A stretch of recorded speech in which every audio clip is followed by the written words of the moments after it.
Esta frase la acuñó un conocidísimo y famosísimo emperador romano de nombre Julio César, aquel que fue asesinado por Brutus, que era como su hijo, ¿sí? Y lo asesinó no porque él hubiera sido un mal gobernante, sino por envidia de poder.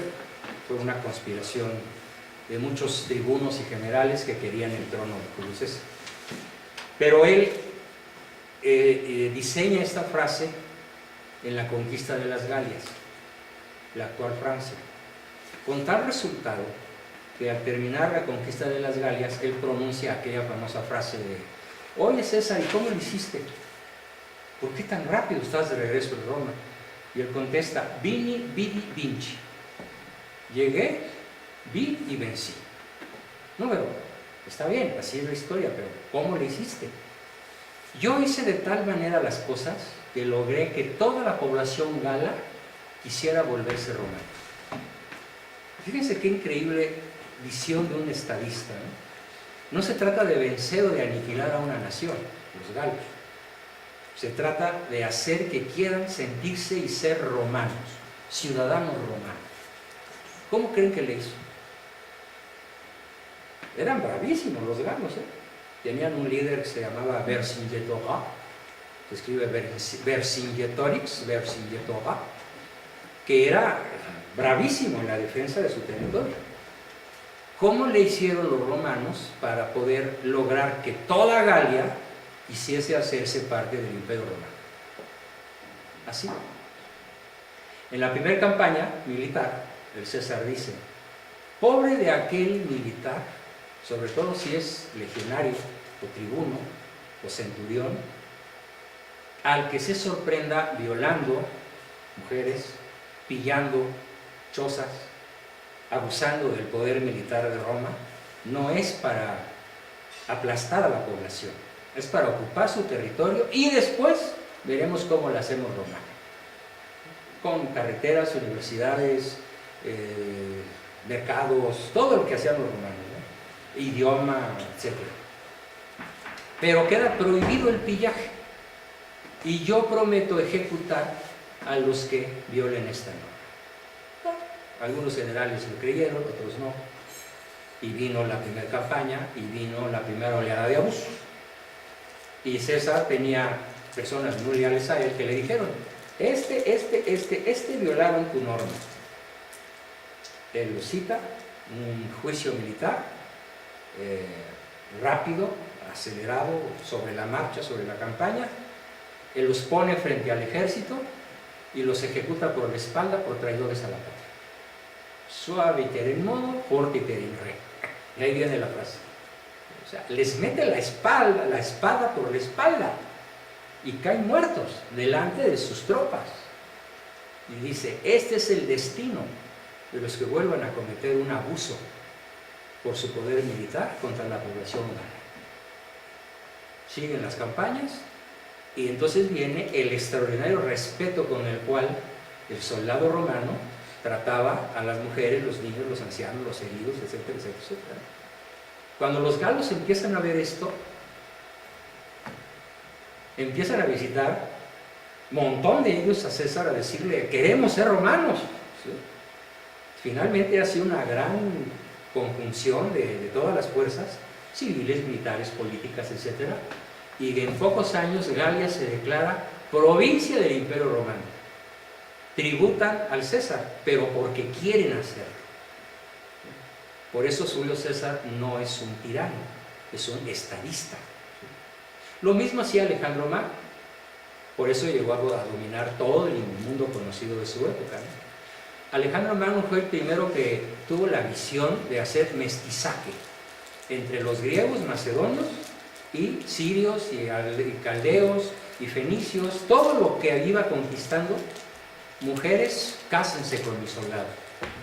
No las vamos a violar, no las vamos a secuestrar, no nos las vamos a llevar a Atenas o a Macedonia. Hagan vida de familia. Y cada quien agarraba la suya. Muy parecido a la conquista de México, muy parecido. A diferencia de la conquista de Estados Unidos, que fue el mejor indio es el niño muerto, ¿no? Entonces, bajo este tenor del soliter in modo portiter in re, fue como la Roma imperial llegó a ser la señora del mundo. La única nación insumisa que nunca quiso someterse al yugo romano fue Israel. Bueno, porque ellos se sentían, y hasta la fecha se sienten, pues los herederos de Dios, ¿no? Ellos dicen, Dios nos escrituró la tierra, pero no la tierra prometida, sino el planeta entero, ¿no? Es lo que se llama sionismo, es la visión sionista de la historia, pero no toca hoy hablar de sionismo. Bueno, entonces, ¿qué pasa cuando aplicamos esta regla en el hogar? ¿Cómo la vamos a vivir? A ver, ustedes mismos, si captaron la esencia de lo que acabo de explicar, ¿cómo la vamos a vivir? ¿Qué vamos a hacer aplicando esta primera regla? Firmes. Pongo un ejemplo de la vida cotidiana.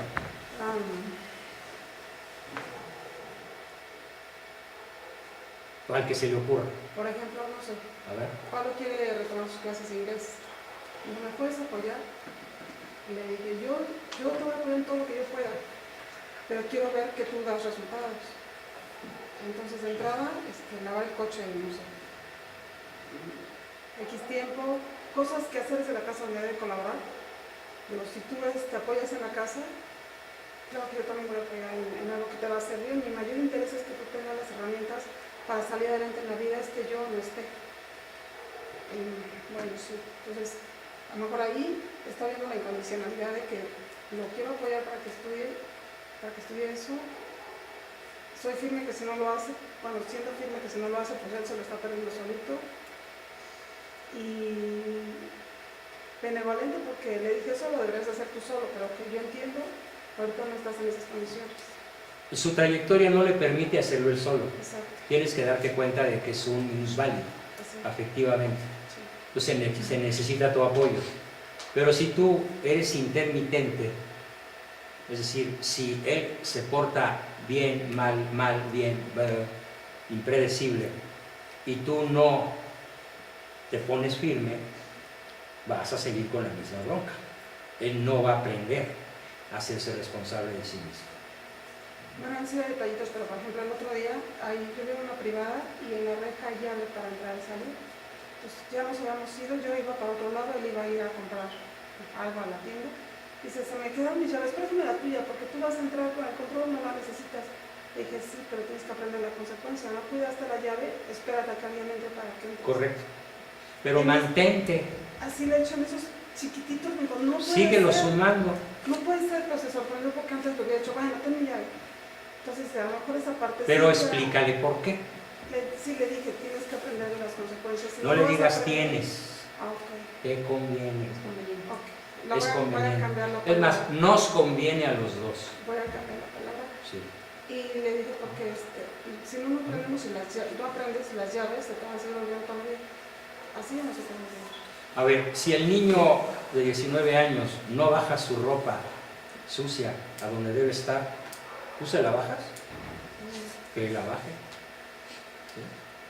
Si él llega después de una hora convenida, pues ya no entra. Yo lo hacía con mis hijas mujeres. Me tocó hacerlo 2 o 3 veces y nunca lo tuve que volver a hacer, porque ya sabían que tenían que dormir en la caseta si no llegaban a determinada hora, ¿no? Entonces, la firmeza es el primer elemento.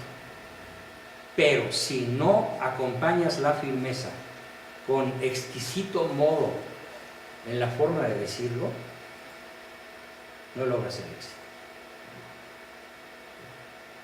Entonces, es esa doble combinación de firmeza con suavidad, suavidad con firmeza. Ahora, aquí viene una cosa que generalmente pocos entienden, y es la diferencia entre firmeza y dureza. Con un ejemplo físico lo van a entender muy fácilmente.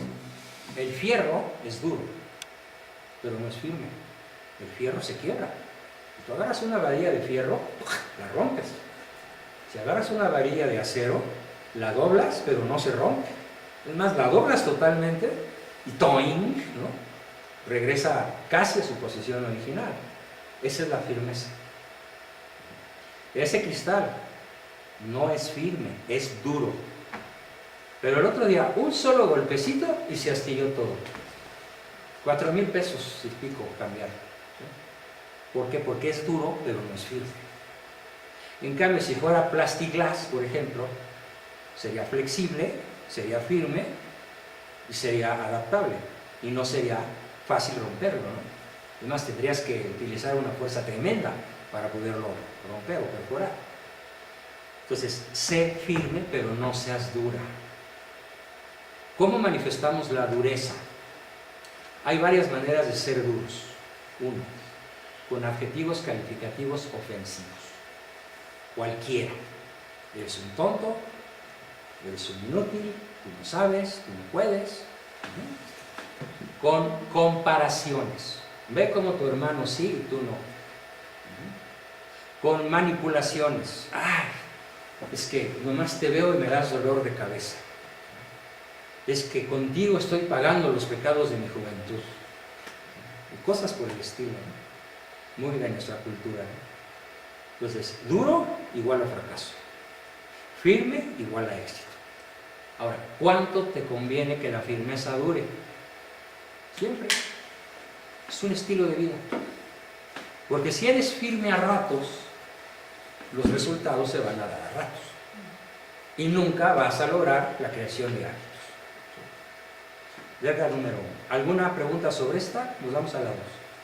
A mí me pasa que ahora que estoy con mis hijos todo el día, con el homeschooling, pues eso pasa, que a veces sí soy un poco más firme y a veces no, porque pues todo el día escuchan mi voz y yo siento que hasta ellos mismos ya se cansaron de mí, ¿no? De que ya la misma persona... Hazla muy suavecita, muy empática, muy cálida, muy divertida, pero muy firme. Pero si ellos te oyen que te quejas de cansancio, como a lo mejor me imagino que suele suceder, ah, es que yo no puedo con esto. No, a las 10 de la noche ya no, ya duérmanse. No, ya me los deseo. Pero no se los digas. ¿Sí? Es como una persona en donde ayer fui a una comida y la abuelita hace la comida y la sirve llorando. Y le pregunto, ¿por qué lloras, abuela? Es que estoy muy cansada de todo lo que tuve que hacer para ustedes. Mi esposa le dijo, pues no hubieras hecho nada, hubiéramos pedido la comida Uber Eats y listo, ¿no? No, pero ¿cómo los voy a dejar sin comer? Pues es que ahorita ya valió gorro todo lo que hiciste, ¿no? Eso es precisamente lo que muy pocos logramos entender a tiempo. Si eres duro o si eres manipulador, ya le regaste. Sí, porque esto de lo hago y sufro es súper manipulador. Sí, sí. Terrible. Pero eso lo aprendimos en las películas mexicanas, ¿eh? Ayudar. Sí, mucho. A ver, yo tengo una colección como de 100 escenas. Una que dice así: a ver, hijos, ¿así me van a pagar mi heroico sacrificio? ¿Cuál sacrificio, madre? Perdí una a una las muelas al tenerlos a ustedes. Me quedé sin muelas por ser madre. Ay, madre, nadie te pidió que nos trajeras.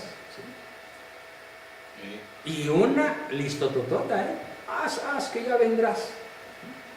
Los hijos y los maridos por sus hechos son queridos. Mami, ¿me quieres? ¿Qué es querer?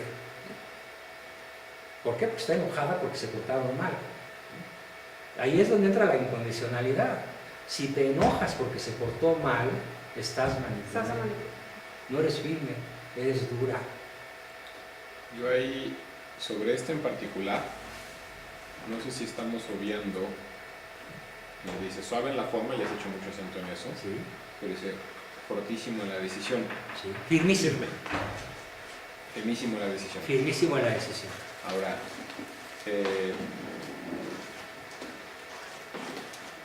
si las decisiones son cambiantes, aun cuando eres firme es una muy mala idea. Claro, mala idea. Entonces, si la decisión es algo estable, Sí. la regla tiene sentido. Por supuesto. Lo captaste perfecto. Decimos, en esta casa se cena a las 9 de la noche. Bueno, pues se cena a las 9 de la noche. ¿Y no hay para No, dónde hoy hacer? a las 8, mañana a las 10, No, eso me no. ocurrió. Hoy me dio flojera preparar la Exactamente. cena. No procede. Es padre niño. Si un día es a las 8 y otro día es a las 9 y otro día no hay cena y otro día se revientan de comer y otro día es a las 11 y otro día se piden hamburguesas a la esquina y otro día la mamá cocina y nunca hay una estabilidad en las costumbres, estás creando gremlincitos. Sí. Falta totalmente la habitualidad de la firmeza. Es siempre. Para que algo se aprenda, tiene que ser siempre. Es necesario que siempre ocurra o que siempre no ocurra. Y entonces se va a dar la estabilidad de la norma y por lo tanto nuestros hijos crearán buenos hábitos. Por eso decía que el peor papá, el peor egoístado padre, no es el autócrata. El peor egoístado padre es el cambiante, el impredecible, el manipulador, caprichoso. ¿Cómo lograr hijos triunfadores? Segunda regla: desarrollar con prudencia una educación en el riesgo para la libertad. ¿Qué significa eso? Lo pongo con un ejemplo real. Conforme mis hijas 8 fueron creciendo, mi hijo varón único fue creciendo, íbamos haciendo una lista de riesgos. Ejemplo: a Juan le conviene aprender a andar en metro a los 8 años. Él va a dominar el metro a los 8. Él va a dominar una moto a los 5. Él va a aprender a andar en patín del diablo a los 3. Estoy hablando de hechos reales. Mi hija mayor a los 14 va a poder ser autosuficiente moviéndose en Londres. Y va a tener el dominio del idioma inglés al 100 cuando cumpla 15. Y así fuimos creando el programa de cada uno. Claro, ojo, individual, porque cada uno son distintos. Pero ¿cuál es la norma general? Esta. Ahora, para la número 3, no aplicó nunca que se fuera a estudiar sola al extranjero. Su temperamento no era acorde con eso. Curiosamente, a ella le tocó vivir en Houston desde hace muchos años y le ha costado un trabajo tremendo adaptarse al extranjero. ¿Sí? No está en ella la adaptación al extranjero, en la mayor sí. Es políglota, es policultural, es polimorfa, es ajonjolí de todos los moles de todo el planeta. Está en ella. Entonces, la norma aplica para todos. Entrenamiento en el riesgo. Pero en general, díganme qué impresión tienen sobre los padres mexicanos, sobre todo la madre mexicana. ¿Entrena en el riesgo o sobreprotege? Sobreprotege. Totalmente. Por eso decimos que en México suéter es la prenda que el niño usa cuando la madre tiene frío. Entonces, a partir de hoy queda establecida una norma formidablemente conveniente. Hagan una lista de en qué van a entrenar a sus hijos que les permitan correr ciertos riesgos. Claro, ¿cómo tiene que ser el riesgo? Tiene que ser inteligente, racional, hecho a la medida de su edad, de sus habilidades, de sus virtudes, de sus limitantes, de su forma de ser. Pero si no lo entrenas en el riesgo, siempre vas a tener un hijo codependiente. Ejemplo: todos mis hijos aprendieron a nadar antes de los 8 meses. ¿Claro? ¡Pum! Lo sueltas en la alberca y antes de que se ahogue lo sacas. ¿Sí? Pero lo vuelves a soltar y lo vuelves a sacar. Bueno, las mujeres alemanas son tremendas en esto, ¿saben? Mark Spitz contaba su vida. La llegó a contar en un canal de televisión gringo y decía: mi mamá me echaba al río Elba cuando yo tenía 6 meses y antes de que me pusiera azul me sacaba. Pero el río Elba estaba a 0 grados, ¿sí? A punto de congelación. Y un minuto después de tenerme entre sus brazos lo suficiente para que yo me sintiera calientito, me volví a tirar y luego me volví a sacar. Y yo nadaba como pez a los 6 meses. Bueno, pues ahora tiene 8 medallas olímpicas, ¿no? A la vez, o sea, simultáneamente en una sola olimpiada ganó 8 medallas de oro. Pero ¿cómo empezó su vida? Así: entrenamiento en el riesgo. ¿Tú entrenas a tus hijos en el riesgo? Me late que no. ¿Tú, José Luis? Me late que no. Me late que nadie lo hace. Entonces, eso se hace individualizadamente, niño por niño. No es, la norma es universal, pero la aplicación es individual. También aplica muchas veces para el cónyuge. Cuando yo conozco a mi esposa, jovencita, bueno, mira, vas a aprender a manejar como piloto de Fórmula 1. Vas a aprender a tirar con armas de fuego. Y vas a aprender a tirar con arco y flecha. Y vas a aprender a andar en la nieve con zapatos tenis. Y le encantó, le fascinó la idea. ¿Y tú vas a ser el entrenador? Sí, no solo. Te voy a enseñar a andar en moto de carreras. ¿Le entras? Claro que sí. Entonces, mi esposa adquirió una enorme cantidad de habilidades que a mí me permiten descansar. Estar tranquilo, porque yo sé que donde ella está es que libre. No me necesita. Nada de que, ay papito, es que el gerente del banco no me quiere atender. No, ella sabe cómo enfrentarlo y qué decirle y cómo manejar una situación por compleja que sea. Claro, ella me enseñó otras cosas, ¿no? Es mutuo. La última educación la da la pareja. La educación más completa la da el marido, la da la esposa. Pero si no hay esto desde las bases, desde la niñez, y así se llama, entrenamiento en el riesgo. No le pongan un caparazón, no le pongan un protector, no le pongan un capelo. Hay que hacerlos libres, hay que hacerlos autosuficientes. Aquí el principio que aplica es, ¿qué tan buena mamá eres? A ver, ¿qué tan buena mamá eres? Uy, doctor, yo soy re buena mamá. Todos los días me ocupo de ellos. Desde que se levantan, les doy el desayuno, y hacen la lista de 128 cosas que hacen por sus hijos. Eso no es la mejor mamá. Entonces, ¿cuál es, doctor? Bueno, ahí te va. La mejor mamá es la que todos los días hace algo para que sus hijos dejen de necesitar. Mira, anótalo. No, sí, ya lo tenía presente. Es la que todos los días hace algo. Bueno, también aplica al papá. Y esto aplica en las grandes corporaciones. El mejor director, el mejor líder, el mejor gerente, no es el que está ahí 16 horas. Es el que ni siquiera tiene que estar. Porque él logra que las cosas se quieran hacer. La UNAM tiene un concepto muy arcaico de liderazgo o de administración. Todavía la UNAM enseña, líder es el que opera a través de otros. No. El concepto que yo introduje en la historia de la psicología, desde la Escuela Mexicana de Psicología Realista, es, el líder no es el que hace que otros hagan y que las cosas funcionen.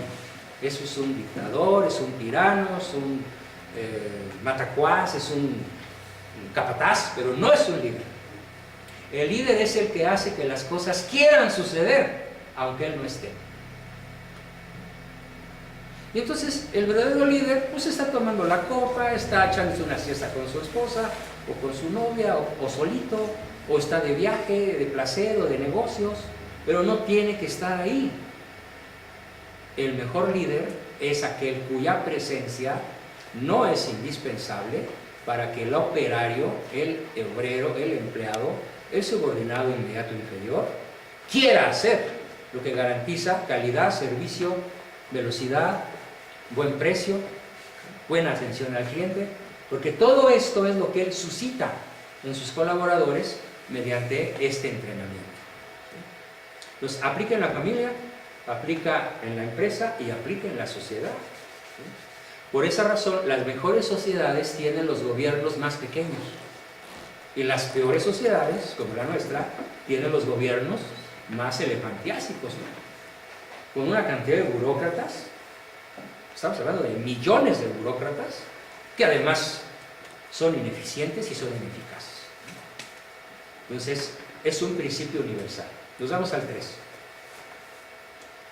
Regala caricias incondicionales, pero habitualmente, siempre. Mañana, tarde, moda, noche. Siempre. Ojo, no hay que esperar a que sea día del cumpleaños, día del niño, día de la madre, día del padre. ¿no? Navidad, Año Nuevo, ahí viene, ¿no? Día de Reyes, qué sé yo. No, las caricias incondicionales se dan porque sí. Y ojo, incondicional quiere decir que la das y no esperas un cambio de conducta en quien recibe la caricia. Hace rato yo vi cómo Benjamín se le acurrucaba a su esposa riquísimo, ¿no? Tú no estabas buscando que ella te diera algo o que ella cambiara una actitud. Yo observé que le estabas dando una caricia y tú la estabas aceptando. Y tú también le diste alguna caricia, sin esperar algún cambio en su conducta. Eso es lo incondicional. Ahora, qué bueno que se lleven así, magnífico. Y si es un ejemplo para los niños, santo mejor. El problema es cómo son con sus hijos. Si ustedes dan una caricia, o un reconocimiento, o un tiempo, con la esperanza de que el niño cambie una conducta mala por una buena, no procede. La caricia se da porque sí, porque te amo. ¿Y por qué te amo? Porque quiero. No porque eres bueno, inteligente, bien portado, obediente, disciplinado, buen estudiante, no. Eso te lo reconozco, pero eso no es una caricia. El reconocimiento no es una caricia. La caricia es porque sí. Es intensa, es frecuente, es habitual, es gratis, no se chifla, no se canta, no se llevan cuentas, simplemente se regala. Esto es lo que capté del modelo que estabas platicando allá. Así es. ¿Quién es ella? ¿Tu abuela? Mi tía, Tu tía. mis tíos. Tu tía y tu tío. Y además unidos. ¿Y qué hijos tienen? Tú los elogiaste. Entonces, el rasgo esencial de ese tirano benevolente es su incondicionalidad, su disponibilidad en el tiempo. Ahí tienes el éxito. Con los 4, ¿no? Y seguramente cuando ellos tengan hijos, ellos van a ser así con sus hijos. Siguiente. Predicar silenciosamente, con el ejemplo personal. ¿Qué quiere decir silenciosamente? Que pongas el huevo y no lo cacarees. O sea, nunca platiques de cuánto trabajas, de cuánto te cuesta llevar el chivo a la casa, de cómo traes partida la espalda, de cómo te desvelaste, de cómo perdiste tus muelas, como dice Sara García, ¿no? En su personaje de Las Madres, cuando los, como dice, cuando los hijos se van, ¿no? Así se llama la película. Y otra que se llama Corona de Lágrimas. Imagínate, ¿no? ¿Sí? Entonces ahí se la pasa contando todas las virtudes con las que ha vivido sus 30 o 40 años de maternidad, ¿no? No, no se vale. ¿Quieren tener hijos triunfadores? Muy bien. Prediquen, pero calladitos. Que ellos sean los que un día digan, mi tía, mi mamá, ¿no? Mi papá, oh, qué bárbaro, ¿no? Y que entonces cuando ellos ven el ejemplo no cacareado, el ejemplo vivido con humildad, pues viene el deseo de emulación. El deseo no de imitación, sino de introyección, de hacerme como Él. Es una regla fundamental. Aquí no hay excepciones, ¿eh? No hay excepciones. Haz el bien y nunca grites que ya pusiste el huevo. Hazlo, simplemente hazlo, silenciosamente, humildemente, discretamente. ¿Cómo te calificarías ahí, Arturo? Hagamos un poco de autocrítica. Pues que yo recuerde, nunca les he cantado Nada. nada que les diga. Palomita en ese aspecto. ¿Y Marta? Algunas veces sí les dice, con esto me pagas mi sacrificio. ¿Y qué sientes cuando eso escuchas? Me da risa. ¿Te da risa? Pero obviamente no es una risa alegre, es una risa burlona. ¿Sí? Es una risa no empática. ¿Sí? Pero es cuando se enoja. Claro, madre bruja, madre marina. Sí. Se me pasó decirle ¿Sabes cómo le llamamos en mi escuela a las madres manipuladoras? Les llamamos madre bruja. Así, literal, madre bruja. Porque ¿qué hacen las brujas de los cuentos? Pues roban a los niños, los meten a un caldero y luego con la carne del niño hacen galletas de jengibre, ¿no? Bueno, pues haz de cuenta que eso hace la madre bruja con sus hijos. Los mete a un caldero de emociones y luego los hace galletas y se los quiere comer y no los suelta. Y siempre está, así me pagas, mira lo que hice por ti, no seas malagradecido, qué barbaridad, contigo pago los pecados de mi juventud, después de vejez viruela, qué horror, ya no hallo la salida, y una larga cadena, una letanía interminable de autoelogios. Por eso es madre bruja. ¿Cómo se calificaría alguno más de ustedes? A ver, Jorge, tú que has participado hoy poco porque andabas trabajando. ¿Qué opinas de ti mismo sobre este punto? ¿Reconoces que metes la pata? Sí. ¿Cómo? Yo sí les canto las cosas. Entonces, en el chat de todos los días, te voy a estar jalando las orejas empáticamente sobre, a ver, hoy, ¿qué les dijiste a tus hijos? Si les dijiste, te quiero mucho, te amo, te reconozco, palomita. Pero si tú te atreves a cantar un mérito tuyo, se van a acabar pitorreando de ti. Ahí tienes, 5 o 10 años después lo que te va a ocurrir. Si es que no te está ocurriendo ya, con el mayorcito sobre todo. Entonces, ya algo universal, nunca vuelvas a cantar tus méritos. Lo que haces bien, que es mucho, trabajas como nego, sí, y no es alusión al color de tu piel, es con todo cariño. Sí, trabajas mucho, te esfuerzas mucho, sin embargo, no lo digas, para nada, nunca.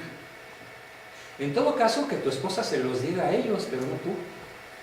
Pero tú no se los digas ya es como diciendo, y páguenle bien a su papá, ¿no? Sino, y yo estoy orgullosa de su papá, porque vean cómo se esfuerza por nosotros, no por ustedes, sino por nosotros.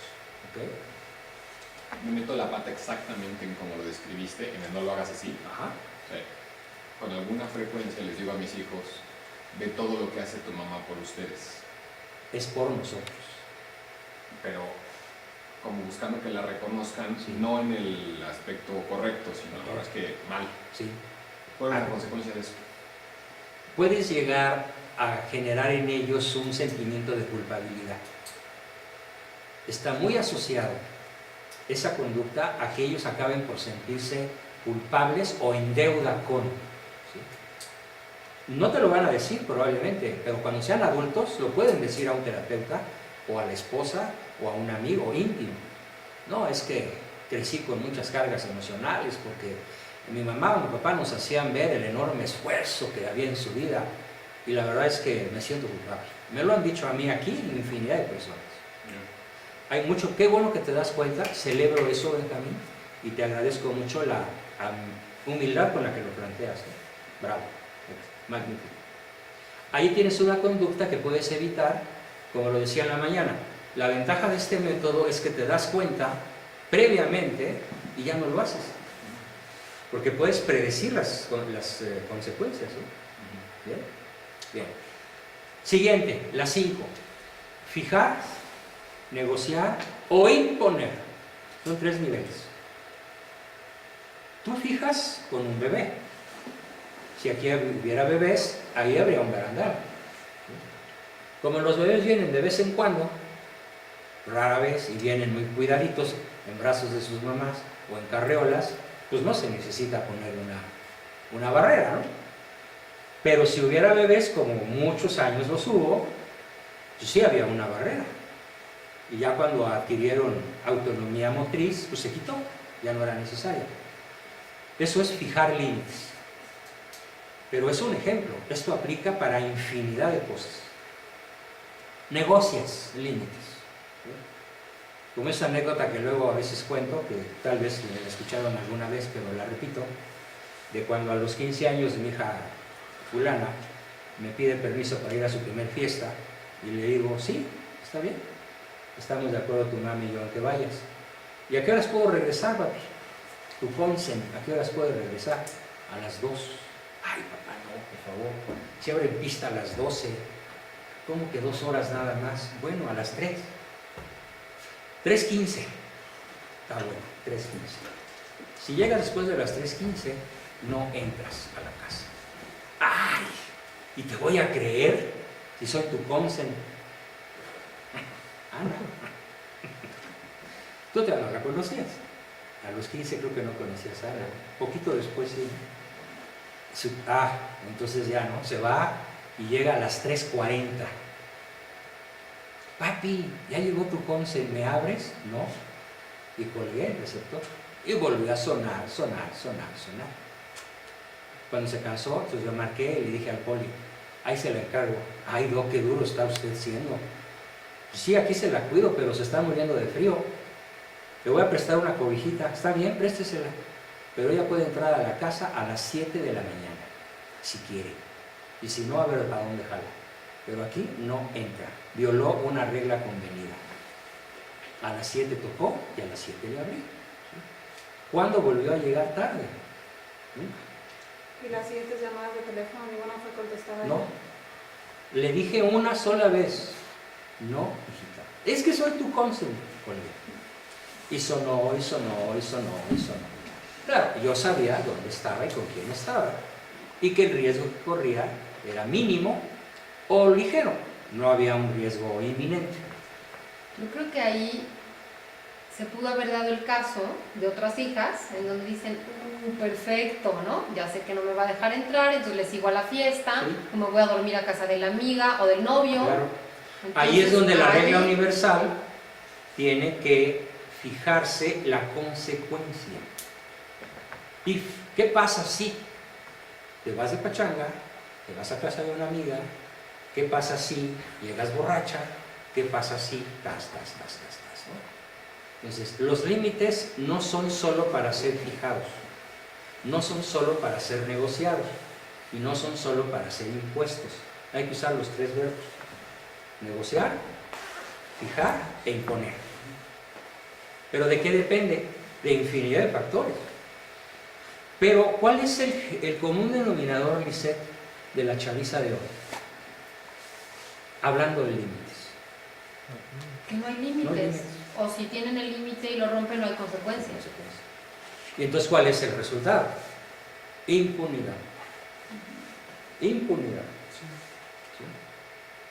¿Cómo andan en límites, Jorgito? Y Jazz. Ya. Bien. ¿Y con el mayor qué edad tiene? 15. Ya se brinca todo. ¿Cuándo empezaste a poner límites? Es que fui muy débil a la hora de asumir las consecuencias de qué pasará sus límites. Muy débil. Pensando en que no se enojara, en Sí. que no se fuera. Exacto. Pues lo hiciste peor. Va a ser muy difícil desandarlo al lado. Ahora, ¿cuántos años te tardaste en venir aquí, a estos eventos? Yo siempre le tuve las puertas abiertas y nunca te dije, y me vas a pagar, no, es parte de tu salario, ven. Ahora sí que celebro mucho que estés aquí, porque a pesar de todo, todavía tienes chance, ¿no? Pero ahora sí, la regla 5 para ti va a ser, creo yo, que como para ti, Lucía, la más importante. No sé si para Benjamín o para alguien más. ¿Cómo lo ven los demás? Por ejemplo, Denise, ¿cómo andan en límites? Pues sí saben que hay consecuencias, pero ¿Y se cumplen? a veces sí. La autopista no llega. Ujú. Es siempre. Es como las cámaras, malditas cámaras del segundo piso del periférico. El otro día que fui a pagar la tenencia de mi esposa, 3 multas, ¿sí? Por pasarse a 80.5 kilómetros por hora. Y no hay manera de no pagarlas. Si no las pagas, no te dan la verificación, ni la tenencia. O sea, estás detenido, tu coche queda varado legalmente. En Alemania es peor, ¿eh? O sea, a la tercera vez de no sé qué cosa, tu licencia queda cancelada. Y creo que tienen que pasar como 5 años de buen comportamiento para que te puedan considerar para un sorteo de licencias. Entonces, la regla es siempre. En la medida en la que no es siempre, es el ejemplo perfecto, es la autopista que no llega. Porque el último puente está caído, o el primero, o como el socavón de Cuernavaca, ¿no? No llegas. Oye, bueno, primero había levantado la mano. Sí, Lisette. Ajá, ¿cuál es la diferencia entre un límite y la prohibición? Bueno, si quieres son lo mismo. Una prohibición es un límite es una prohibición. Pero ¿cuál es la mejor palabra para que nuestros hijos quieran aceptarla? Si tú manejas la palabra prohibición, estás generando deseo. Como esa canción que dice, soy el amor de 5 a 7, soy ese vicio de tu piel, soy lo prohibido. Y todo el mundo quiere, ¿no? Puta, es el amor, el enamoramiento, la chava, ¿no? La otra, el amante, ¿no? Y de eso se llenan las cantinas y los desplomaderos y los antros, ¿no? Del amor de 5 a 7. ¿Por qué? Porque es lo prohibido. Yo prefiero manejar la palabra límite con consecuencias. Límite es una palabra muy elegante y tiene poca carga afectiva en la sociedad. En cambio, la palabra prohibido tiene mucha carga emocional. ¿Sí? Y hasta más está una multitud de dichos al respecto, ¿no? Lo prohibido causa deseo, son los mochos los que nos llenan de prohibiciones, los anticuados, los muy religiosos, las ratas de sacristía, esos son los que prohíben todo y todo es pecado. Entonces prefiero manejar un idioma más neutro, más correcto incluso desde el punto de vista de nuestra lengua, el límite. Y su violación se llama consecuencia, no se llama castigo. Si usan la palabra castigo, generamos mucha rebeldía, mucho coraje. Límite y consecuencia a la violación del límite. ¿Sí? El ejemplo perfecto es el de las cámaras del segundo piso. Te vas a 81 y ya ves cómo se prendió el flachazo, ¡pum! Ya cayó la multa. A lo mejor 82 o 85, no estoy seguro de cuál es la velocidad de tolerancia. ¿Sí? El otro día una de las amigas de mi esposo pagó 18 multas. ¿Sí? Bueno, estaba que le daba un infarto, ¿no? Y así a 90, no pasa nada, estamos en México, ¿no? Pues cuerda, ¿no? Para ahora en marzo, apenas en marzo abril, para pagar la verificación y la tenencia. De esta forma vamos a fijar, a negociar o a imponer límites firmes, no duros, firmes e insalvables. ¿Qué quiere decir insalvable? A ver, yo voy a pagar las 3 multas de mi esposa, voy allí al centro de verificación y le digo al chavo, oiga, ¿y no hay manera de brincarnos esto? No, señor, es por sistema. Mire, venga, me enseña la computadora, pone las placas de 655 WAS, vea, aquí está la cantidad, eran 3,000 y feria, y no hay manera de que su auto pueda ser verificado porque la máquina no se echa a andar si el cargo no ha sido liberado. ¿Y qué hago? Vayas a su casa, entre a su computadora, busque multas en el DF y páguelas con su tarjeta de crédito o vaya al banco y pague con efectivo. Vine, entré a la computadora, pagué con mucho coraje, regresé al verificentro, mire, ya pasa, órale, ¿no? Y doble cero. ¿No? Así es como tenemos que obrar en la vida cotidiana.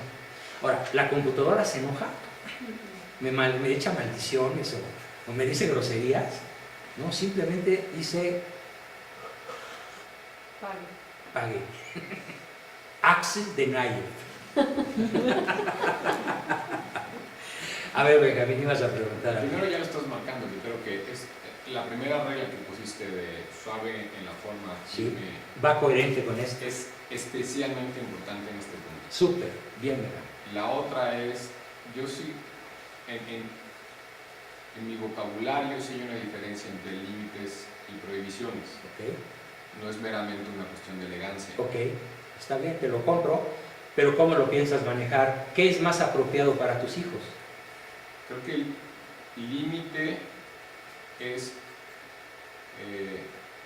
de manera muy visual y gráfica algo que separa un territorio de otra parte. Perfecto, muy bien. Entonces, en este territorio te conviene estar bien, Sí. estamos mejor como familia, o Todos. estamos mejor Es como bien persona. común, es bien común. Entonces, esta regla está, o sea, no llegas después de las 3:15, Ujú. porque queremos que estés bien y queremos que aprendamos a manejar la responsabilidad. Sí. Si cumples esta regla, estás creciendo en responsabilidad. Si Correcto. no la cumples, está disminuyendo tu responsabilidad. Así es. Luego entonces te conviene ser más responsable. Ahora fíjate, completándoles la historia,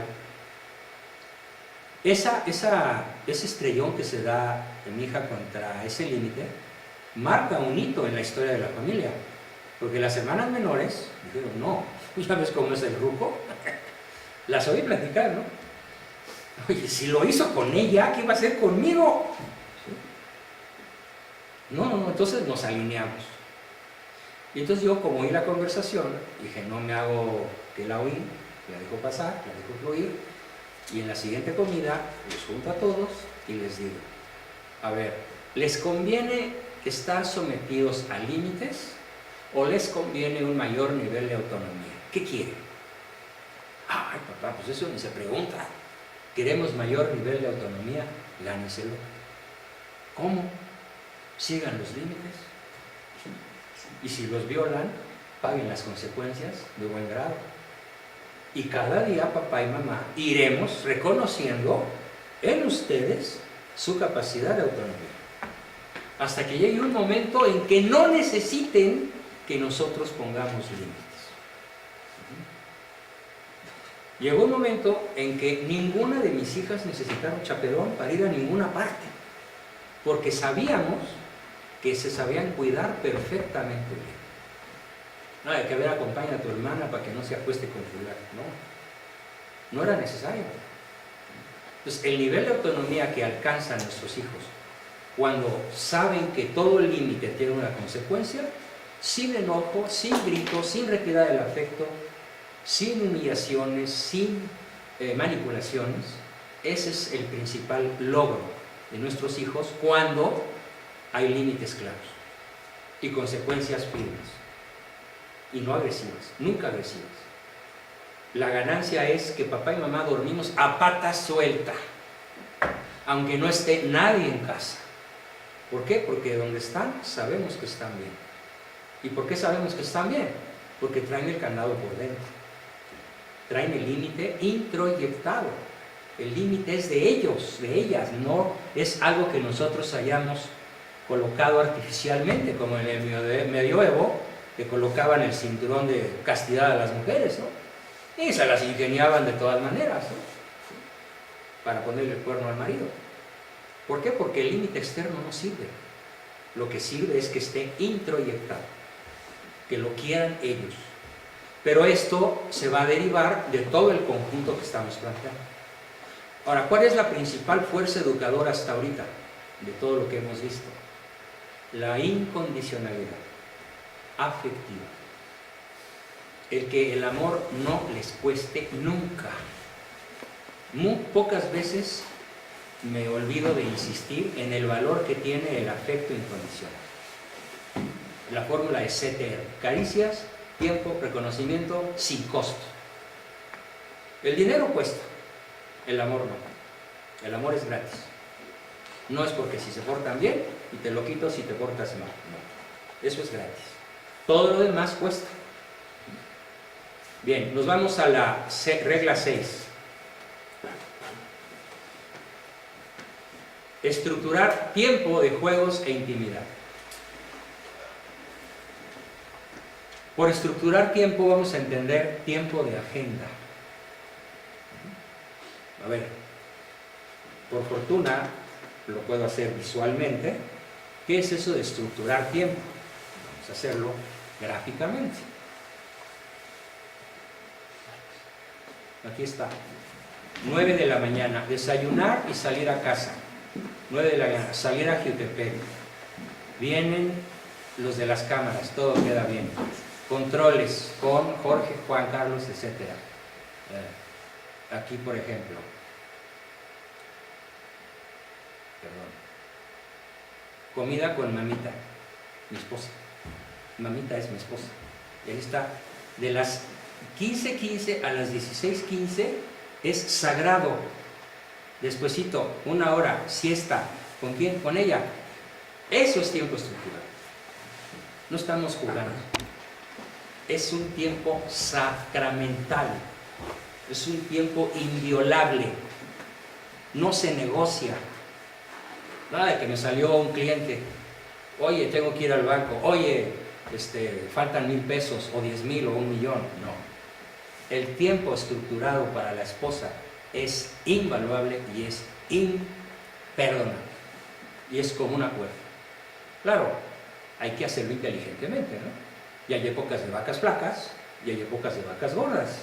Y eso no está mucho bajo nuestro control, y menos en una economía como la nuestra. Pero siempre, díganme si no, es factible estructurar el tiempo, en mayor o menor grado. Ahora, ¿qué tal cuando aquí ya no están, porque ya no están mis hijos en casa? Ya todos volaron y ya todos son casados. Aún así, próximamente voy a hacer un viaje a Houston por tierra con mi hijo Juan. ¿Y por qué lo voy a hacer por tierra? Para estructurar tiempo con él y platicar de N cosas, aunque ya sea un adulto y sea independiente y tenga mis nietos y su esposita y demás, y no me necesite. Hay que seguir estructurando tiempo con los hijos. Entonces nos vamos a echar 17 horas de manejo de intimidad, seguidas. Pero nos cambiamos de volante cuando ya nos apriete un poco el sueño, ¿no? Entonces, que quede claro que el tiempo estructurado, si no está en la agenda, no funciona. Ahora, cuéntenme, ¿cómo andan en eso? ¿Cuánto estructuran tiempo para sus hijos? Jugar con... Santiago. ¿Está en tu agenda? No, pues ya estábamos desde la semana pasada. Aquí, ¿eh? Ya estamos desde la